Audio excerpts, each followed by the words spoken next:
আসসালামু আলাইকুম ভাই ও বোনেরা, আপনারা কেমন আছেন? আশা করি আল্লাহর রহমতে ভালো আছেন। আমরাও ভালো আছি। এটা হচ্ছে আমার বোনের শ্বশুর বাড়ি। আমরা আজকে ওই বাড়িতে এসেছি, সবাই মিলে আনন্দ করব।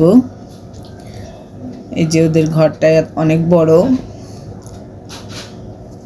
আমরা সবাই আশেপাশে অনেক সুন্দর। এই গাছগুলো ওদের মিলের, ওদের বড় একটা মিল আছে। ঘরটা ওর শ্বশুরে করেছে। ঘরটা অনেক সুন্দর, অনেক বড়, 7 রুমের ঘর। আবার উপরেও দোতলা করতে পারবে, ওই সিস্টেমও আছে, কিন্তু নিচতলাই করেছে, দোতলা করে নাই, পরে করবে। এইটা সিঁড়ি রুম। সিঁড়ি তো দুই পাশে ছাদ আছে। এটা সামনের ছাদটা আর এটা পিছনের ছাদটা।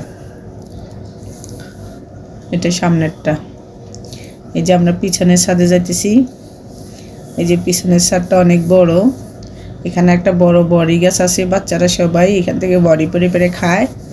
ছাদের মাথায় বড়ি গাছের ছাউনিটা। এই যে অনেক বড়ি ধরেছে। এখন বাচ্চারা কাঁচা কাঁচা বড়িগুলো ছিঁড়ে ছিঁড়ে খাচ্ছে, এখনো পাকে নাই। ঘরটা অনেক সুন্দর। সব রুমের দরজা বারান্দার দিকে। এখন একটু পাকঘরে যেয়ে ঘুরে আসি। পাকঘরে রান্না বান্না হচ্ছে। পাকঘরটা ওদের একটু ঘর থেকে একটু দূরে, তবে পাকঘরটা অনেক সুন্দর। এই যে মাটির চুলায় রান্না, তবে মাটির চুলার রান্নাটাই খেতে ভালো লাগে। আমি দেশে গেলে বেশিরভাগ মাটির চুলাতে, গ্যাসের সবখানেই গ্যাসের সিস্টেমটা আছে, তাও মাটির চুলার রান্নাটা খেতে খুব ভালো লাগে। এটা হচ্ছে আমার বোনের দেবরের ছেলে। ছেলেটা খুব ভালো, মিষ্টি করে কথা বলে। এই যে হেসে রয়েছে, সাইকেল চালাইতেছে ওর। এই যে আমি তাকিয়েছি বলে সাইকেল থুই দৌড় দিছে। এই যে আমার বোনের জামাই আবার বাজার করে নিয়ে এসেছে কোরাল মাছ, ইলিশ মাছ, মুরগি, হাঁস। যে মুরগি জবাই দিয়েছে। এই হাঁস জবাই দিয়ে হাঁস গরম পানিতে চুবিয়ে পরিষ্কার করতেছে। উঠানো গরম পানিতে দিয়ে চুবিয়ে নিয়েছে। এই যে মুরগির ঝাল রোস্ট করতেছে। এই যে গুঁড়া মাছ এনেছে। এই যে মলাই গুঁড়া, আমাদের দেশে এগুলাকে মলাই গুঁড়া বলে, আপনাদের দেশে কি বলে কমেন্ট করে জানাবেন। আর কোরাল মাছ কাটতেছে আমার বোনে। হাঁস কেটেছে, একটা একটা করে সব রান্না করা হবে।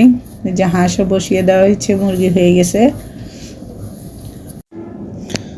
ভালো মতন মশলার মধ্যে কষিয়ে তারপরে প্রেশার কুকারে রান্না করা হবে। প্রেশার কুকারে ঢেলে নিচ্ছে। এবার প্রেশার কুকারের মুখটা আটকিয়ে দিচ্ছে। আর এখানে কোরাল মাছ রান্না করা হচ্ছে। কোরাল মাছের ডো পেঁয়াজু করা হচ্ছে। মশলা দিয়ে ভালো মতো কষিয়ে তারপর মাছগুলো দিয়ে দেওয়া হয়েছে। এখন একটু পানি দিয়ে দিবে।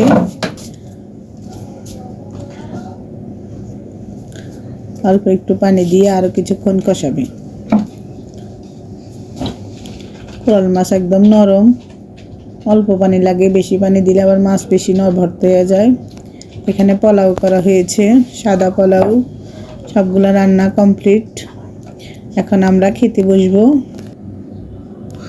এই যে সাদা পোলাও করা হয়েছে, ডাল রান্না করা হয়েছে, হাঁস, ইলিশ মাছ ভাজি, হাঁস কষানো, এই যে মুরগির মাংস ঝাল রোস্ট, তারপর লাউ দিয়ে আবার তেলাপিয়া মাছ দিয়েও রান্না করা হয়েছে, সাদা ভাত করা হয়েছে। এখন সবাই মিলে আমরা খাবো। আজ এ পর্যন্ত, আল্লাহ হাফেজ। যে যেখানে আছেন ভালো থাকেন। আর পরের ভিডিও পেতে চাইলে কমেন্ট করে জানাবেন।